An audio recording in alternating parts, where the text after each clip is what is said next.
And we have breaking news. The party is over for retailer Party City. The big player in the auto parts game about to close more than 500 stores. Now Kohl's closing 27 stores across more than a dozen states. Is calling it a turnaround strategy, but the new plan is upsetting some local shoppers.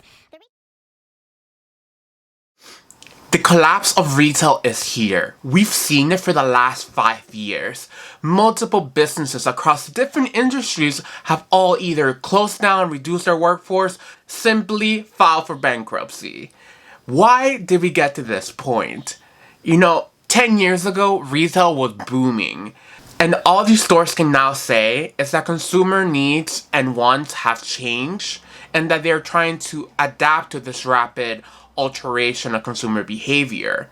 But is that really the reality, or is it a symptom of a bigger issue? I mean, we've seen this with Macy's. Every single year, we hear of stores closures, of reduction of workforce. We've seen it now with Party City. They've closed all locations across the United States and are now being managed by a liquidator. We have also seen this with Models. We have seen this with Sears. We have seen this with Barney's. Bed Bath & Beyond. Advanced Auto Parts. I mean, when I'm telling you it has reached every single industry, it has. What can that be a symptom of? And that is businesses have failed to adapt to a changing financial needs. And when I say this is that rather than looking through a whole sphere of why their businesses are not doing well, they're looking at where they can cut to prolong the issue. Why do I have an opinion on this? Well, I'm a retail operations manager and I've done this for the last 3 years. I've seen many different industries and the outsourcing of a lot of fundamental functions of businesses that have simply not adapted to a changing financial, technological, and textile. I mean, I'm telling you, a lot of these companies where they go wrong is that they try to outsource because it is cutting costs internally rather than going back and bolstering a strong workforce that can produce and perform all those functions. I mean, just look at GameStop. GameStop was booming. They failed to adapt to the digital space. They could have come out with a subscription base that partner with Xbox, that partner with PlayStation, that partner with a lot of different gaming platforms, but they didn't. They chose to stick to the brick and mortar mentality while building a little bit of their online presence, but at the end of the day, they never collectively built an omni-channel strategy that were able to propel them, and they missed out on the ball. I mean, Microsoft and Sony already have digital platforms that can provide digital games to all of their customers. There's no need for a GameStop anymore. We saw the GameStop stock just rise to the moon at this point in 2021, and now they're closing locations. Yes, that temporary boost of money could have helped them build a different strategy, but they chose to stick around and not do much. Part of this is also the symptom of have shortened our attention span, and we are trying to fix things in the short term rather than going back, doing a whole business analysis and seeing where the shortfalls are, building an actual strategy that can produce sales. But no, we just want to produce a quick buck in the beginning and end up in bankruptcy at this point. That is the game that we're playing.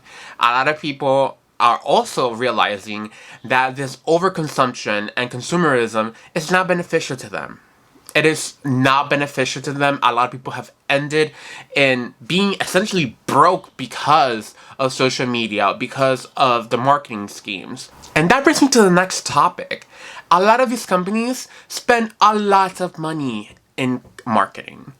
And most likely in the area of PR, rather than targeting their consumers. They're wanting to capture an aspiring consumer that they quite literally do not have.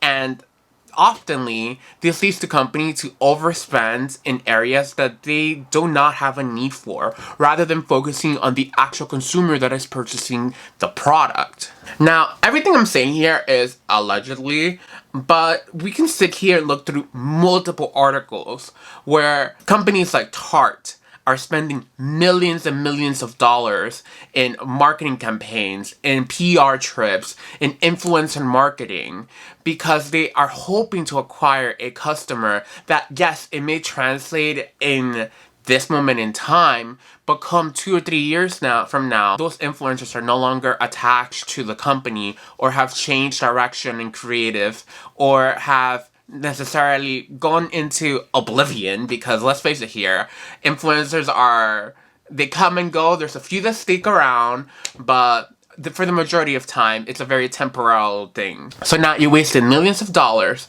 in marketing when you could have built a different strategy, worked on your actual product, built a better product for people to purchase, and now you're left with a product that is not good, that will eventually not be a hero product, and you will run out of money. The last thing I will say is that companies are failing to realize that they need to perform a cost analysis.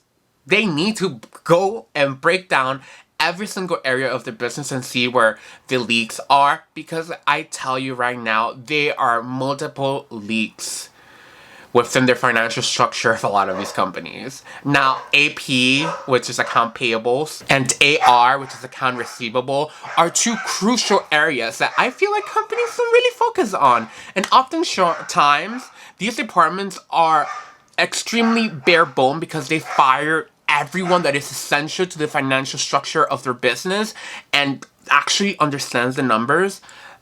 Those people are gone. Yes. Oftentimes when there's a lot of cuts, marketing is sometimes left alone because it translates into sales, but does it really when they're spending the majority of the budget? I don't know, guys. I think we need to go back into Finance 101, into micro and macroeconomics, because the economics is not giving. It's giving broke. Piss broke. Because I tell you now, most of these companies are just relying on loans, and every 2 to 3 years, they fire everyone and get another loan, refinances, put another person in there, and they're back to square one until they fall into bankruptcy. That is just the essence of the retail business in America at this point. And I really think people need to take a step back. Cutting your people is not always the answer. Yes, it may solve the problem in a spreadsheet for a minute minute, but if companies really took the time to sit back and actually do a cost analysis, actually look at the financial books, actually look at the vendors that they're utilizing, because oftentimes the outsourcing of basic functions of a business is what's actually making businesses collapse, because they're spending hundreds, millions of dollars building basically systems that do not actually function, that do not translate into sales, and that do not give customers a better experience. Hence, where we are now. Yes, companies are failing. And they will continue to fail because they're trying to, again, reach an aspiring customer that does not exist and that are shrinking because people are realizing that they do not need to purchase a product that is not giving them any benefit. And this is the result of that. Well, guys, thank you for tuning in. I think I want to explore this topic a little bit more in the future, but it's a topic that I'm passionate on. I love retail. I'm an avid retail. If anything, I can say I am an addict. Yes, I am an addict of retail. You guys have seen my videos before. I've purchased a lot in the luxury space, and I do want to make a separate video on the luxury space because it is similar in the aspect, but a little bit different because of their marketing budgets are just astronomical. But here we are, and yes, retail is collapsing, malls are failing, and I think these companies are in for a rude call. Well, guys, thank you for tuning in today. Goodbye!